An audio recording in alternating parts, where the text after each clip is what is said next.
Hi, this is Deepa from English Skills. இன்னைக்கு நம்ம how to make ice cubes, ice கட்டி இல்லை பனிக்கட்டி எப்படி செய்வதுன்றதை பார்க்கலாம். Take an ice tray and wash it thoroughly. ஒரு பனித்தட்டை எடுத்து நன்றாக கழுவிக்கொள்ளவும்.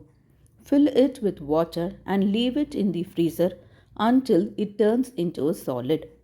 அதில் தண்ணீர் நிரப்பி உறைவிப்பான் இடத்தில் அது திடமாக மாறும் வரை வைக்கவும். Then open the refrigerator and take out the ice tray and extract the ice cubes. பின்னர் குளிர்சாதன பெட்டியை திறந்து பனித்தட்டை வெளியே எடுத்து பனிக்கட்டிகளை பிரித்தெடுக்கவும்.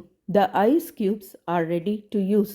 பனிக்கட்டிகள் பயன்படுத்த தயாராக உள்ளது. இப்போ பார்க்கலாம். Take an ice tray and wash it thoroughly. Fill it with water and leave it in the freezer until it turns into a solid. Then open the refrigerator and take out the ice tray and extract the ice cubes. The ice cubes are ready to use.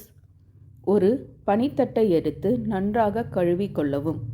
அதில் தண்ணீர் நிரப்பி உறைவிப்பான் இடத்தில் அது திடமாக மாறும் வரை வைக்கவும். பின்னர் குளிர்சாதன பெட்டியை திறந்து பனித்தட்டை வெளியே எடுத்து பனிக்கட்டிகளை பிரித்தெடுக்கவும். பனிக்கட்டிகள் பயன்படுத்த தயாராக உள்ளது. இதில் எதனா டவுட்னா கமெண்ட் செக்ஷனில் கேட்டால் ஆன்சர் பண்ணுவோம். Like, share, subscribe. தேங்க்யூ.